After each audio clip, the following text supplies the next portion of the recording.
అందుకు రాజు, ఆ, నేను నలుగురు మనుష్యులు బంధకములు లేక అగ్నిలో సంచరించుట చూచుచున్నాను, ఆ, వారికి హాని ఏమీ కలగలేదు. ఆ.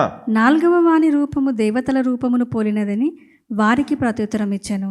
ఇక చూడండి, ఈ రాజు ముగ్గురిని అగ్నిలో వేయించాడు. అయితే ఈ రాజు గమనించినప్పుడు అందులో ఈ ముగ్గురు కాకుండా ఇంకో వ్యక్తి కూడా కనబడతా ఉన్నాడు.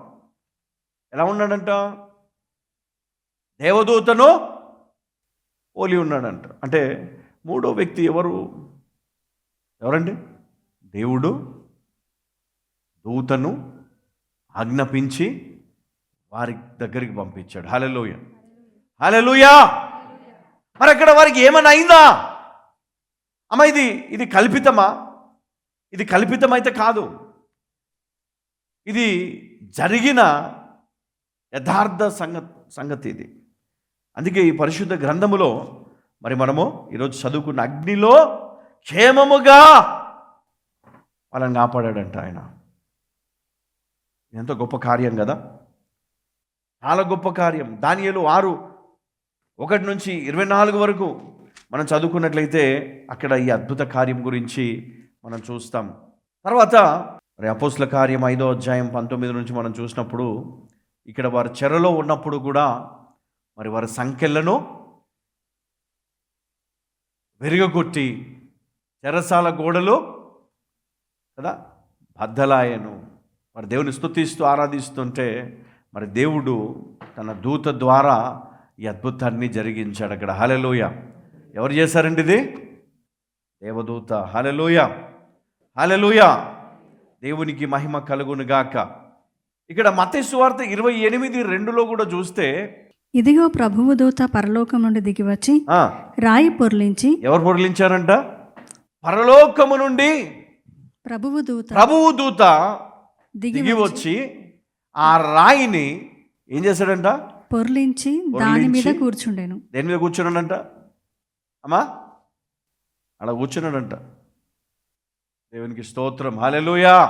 తర్వాత మనం చూస్తే యూదా గ్రంథం 1:9లో మనం చూస్తే అక్కడ ఏమని రాయబడి ఉంది?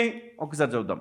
అయితే ప్రధాన దూత అయిన మిఖాయేలు అపవాదితో వాదించుచు మోషే యొక్క శరీరమును గూర్చి తర్కించినప్పుడు దూషించి తీర్పు తీర్చ తెగింపక ప్రభువు నిన్ను గద్దించునుగాక అనెను. ఇక్కడ ఒక సంగతి మనం అర్థం చేసుకోవాలి. ఇక్కడ మోషే మృత శరీరమును మరి సాతాను నుండి రక్షించెను. ఎవరు? దూత. ఇక్కడ మిఖాయేలు పేరు ప్రస్తావించబడింది. మరి అనేక సందర్భాల్లో దేవదూతలను మరి దేవుడు పంపినట్లుగా మనం గమనిస్తూ ఉంటాం. అందును బట్టి మరి మనము ఆ దేవాది దేవుణ్ణి మనం ప్రార్థిస్తాం.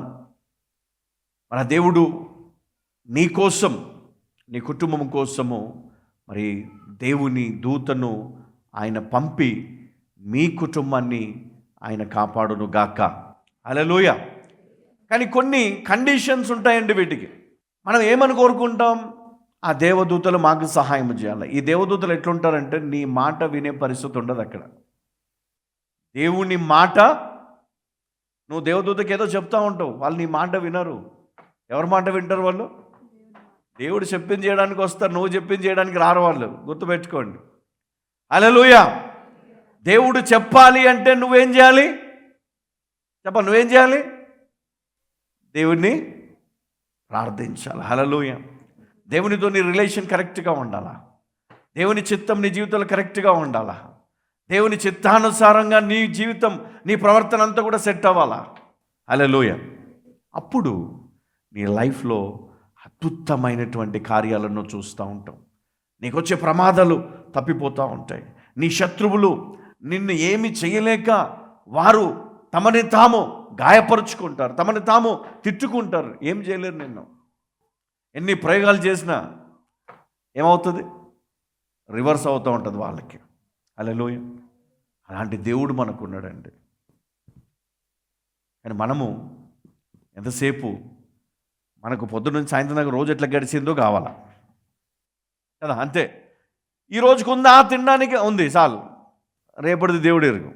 కానీ దేవుడు రేపటి కోసం, ఎల్లుండి కోసం కదా, ఈ నెల, వచ్చే నెల, వచ్చే సంవత్సరం, నీ జీవిత కాలం అంతా నీకు సరిపడేంత ఆహారమును, బట్టలు, ఇల్లు, ఆరోగ్యం, సంతోషం, సమాధానం, నీకు కావాల్సిన సమస్తమును దేవుడు ముందే సిద్ధపరచాడు. హల్లెలూయా, హల్లెలూయా. అందుకే నువ్వు ఏం చేయాలి? దేవానికి స్తోత్రం, హల్లెలూయా. నేను భయపడను దేనికి అని చెప్పండి కదా. లేమికి భయపడను, వ్యాధికి భయపడను, రోగానికి భయపడను, శత్రువుకు భయపడను. ఎందుకంటే దేవుడు నాకు తోడై ఉన్నాడు. హల్లెలూయా కదా. అందుకే